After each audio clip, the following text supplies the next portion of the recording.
Bem-vindo, esse é o material de pré-aula da disciplina de máquinas de fluxo do curso de Engenharia Mecânica da FVJM. Nessa aula a gente vai tentar entender melhor a equação para o NPCH disponível e vai ver como é que a gente pode projetar um sistema de bombeamento para que ele opere fora de cavitação. Vamos lá.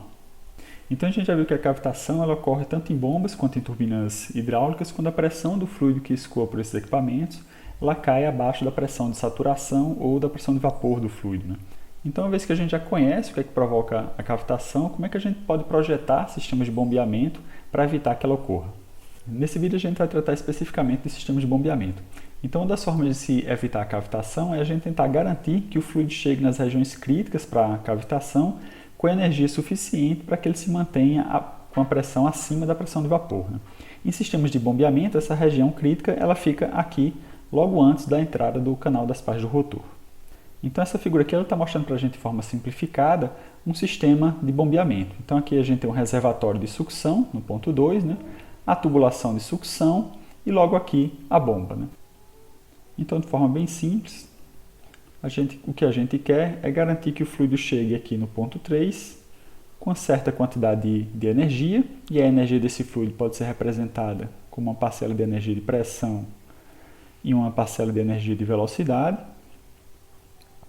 Então esse fluido tem que chegar aqui no ponto 3 com certa quantidade de energia suficiente para que ele se mantenha acima da pressão de vapor.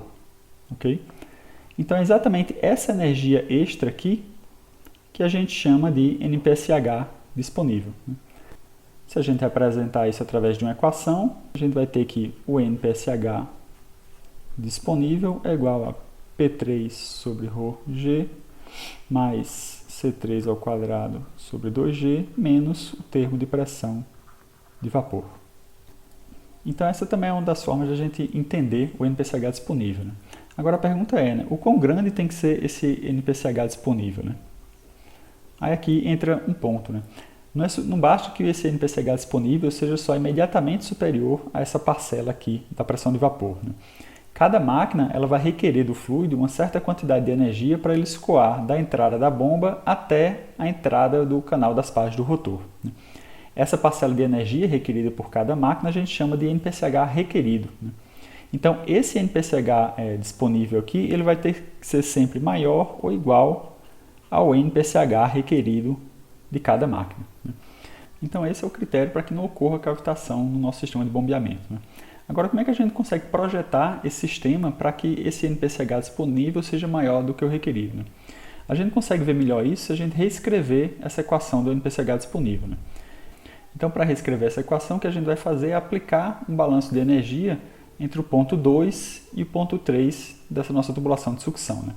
Então, agora a gente vai aplicar a equação de conservação da energia, que está posta aqui. Essa equação ela vai ser aplicada nesse volume de controle traçado aqui na figura. Então, o volume de controle vai desde a superfície do líquido, aqui do reservatório de sucção, no ponto 2, até o ponto 3, imediatamente antes do canal das pás do rotor. Nesse vídeo eu não vou comentar sobre as hipóteses que a gente vai aplicar nessa equação de conservação. Eu vou deixar indicado aqui um vídeo onde eu já faço essas hipóteses de forma que a gente vai conseguir reescrever essa equação de conservação nesse formato aqui. Então a gente vai ter a energia aqui do fluido no ponto 2, né, que seria a pressão do fluido no ponto 2, ou seja, a pressão lá no reservatório de sucção, normalmente a pressão atmosférica, mais a energia de velocidade. E é importante, com relação a essa velocidade C2, é a velocidade correspondente ao nível desse reservatório, ok? O quanto ele está subindo ou o quanto ele está descendo. Então a gente também tem a cota aqui no ponto 2, né? Essa energia aqui no ponto 2 ela vai ser igual à energia no ponto 3, que vai ser representada pelo termo de pressão, mais seu termo de velocidade, mais a cota do ponto 3, menos a perda de carga que o fluido sofre enquanto escoa aqui do reservatório, passando pela tubulação de sucção até o ponto 3. Então, menos a perda de carga na tubulação de sucção. Então, para reescrever essa equação do NPCH disponível utilizando esse balanço de energia, vamos primeiro fazer aparecer então, a própria definição do NPCH disponível nessa equação. Então, vou subtrair aqui dos dois lados o termo de pressão de vapor, menos PV sobre ρg, menos PV sobre ρg. E agora eu vou rearranjar essa equação. Então, vou passar aqui para o lado esquerdo o termo de P3 sobre ρg mais C3 ao quadrado sobre 2G menos o termo de pressão de vapor. Então, a gente já viu aqui que desse lado já apareceu o NPCH disponível. Isso aqui vai ser igual a pressão do fluido no reservatório de sucção menos o termo de pressão de vapor mais Z2 menos Z3 menos a perda de carga na sucção.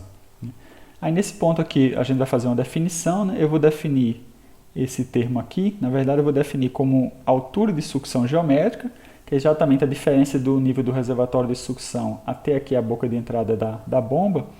Eu vou definir isso aqui como Z3 menos Z2, beleza? Mais a velocidade do nível do reservatório de sucção, né? Lembrando que toda essa equação aqui, diferente da equação inicial da conservação de energia, ela está na unidade de metro de coluna d'água, tá? Então, continuando aqui, vou apagar esse termo aqui. Então, a gente vai conseguir expressar agora o nosso NPCH disponível da seguinte forma. Então, ele vai ser igual a pressão do fluido no reservatório de sucção menos a pressão de vapor do fluido menos a altura de sucção geométrica menos a perda de carga na tubulação de sucção mais C2 ao quadrado sobre 2G. Então, deixa eu apagar essas contas aqui de cima para a gente tentar entender melhor essa equação do NPCH disponível. Ok, então a gente tem aqui a equação do NPCH disponível reescrita, né? Então, qual é o primeiro ponto que a gente observa nessa equação, né? Pela equação, a gente vê aqui que o NPCH disponível ele é uma característica da tubulação de sucção, né? Se a gente observar os termos dessa equação, eles são basicamente ou propriedades do fluido ou características da tubulação de sucção, né? Então, vai caber ao engenheiro que projeta essa tubulação de sucção garantir a condição de não cavitação. Então, como é que a gente consegue isso, né? Como é que a gente vai conseguir projetar uma tubulação de sucção de forma a maximizar esse NPCH disponível, né? A gente consegue entender isso observando a própria equação, né? Se a gente observar aqui, na equação a gente tem alguns termos positivos e termos negativos. Então, uma das formas de se maximizar esse NPCH disponível é exatamente tentando trabalhar nesses termos negativos aqui, né? Especificamente, a gente vai tentar minimizar esses termos negativos, né?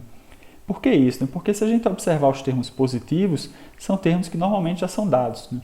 Então, nesse primeiro termo aqui, por exemplo, né, é a pressão do fluido no reservatório de sucção, né?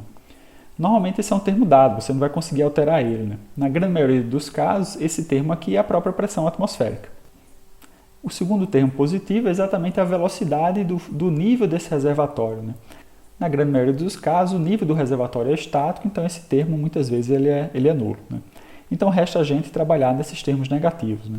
Com relação ao primeiro termo negativo, esse termo é relacionado à pressão de vapor do fluido, né? Também, normalmente, é um termo que a gente não vai conseguir mexer, né? Normalmente não é viável, tecnicamente, você ficar aquecendo ou resfriando o fluido. A temperatura desse fluido normalmente já é um dado, né? Então, de fato, resta a gente trabalhar nesses dois termos aqui, né? Ou seja, tentar minimizar esses dois termos, né? Quais são eles, né? Esse primeiro termo aqui é o que a gente chama de altura de sucção geométrica, né? Então, ele é a diferença de cota entre o nível do reservatório de sucção e a entrada da máquina, né? Então, como é que a gente minimiza esse termo, né? Fazendo com que essa distância entre o nível do reservatório e a entrada da máquina seja a menor possível, né? O segundo termo negativo, né, aqui na equação do NPCH disponível, é exatamente o termo de perda de carga ao longo da tubulação de sucção, né? Então, como é que a gente minimiza esse termo, né? A gente consegue minimizar esse termo projetando a tubulação, né, com o menor comprimento possível de tubulação, né, com o menor número possível de válvulas e acessórios e mantendo a velocidade do escoamento nessa tubulação dentro de uma faixa recomendada, né? Normalmente, as tubulações de sucção devem ser dimensionadas para uma velocidade de escoamento média entre 0,7 e 1,5 metros por segundo, né? Então, adotando essas características, a gente vai conseguir projetar uma tubulação de sucção que consiga maximizar esse NPCH disponível, né? Uma vez projetada uma tubulação seguindo essas características, o próximo passo seria selecionar uma bomba que possua o NPCH requerido inferior ao NPCH disponível, né? Então esse era o objetivo dessa aula, né? A gente tentar entender melhor, né, as características do NPCH disponível, né, e de que forma a gente consegue projetar uma tubulação de sucção para reduzir esse risco de cavitação. Beleza? Obrigado e até a próxima aula.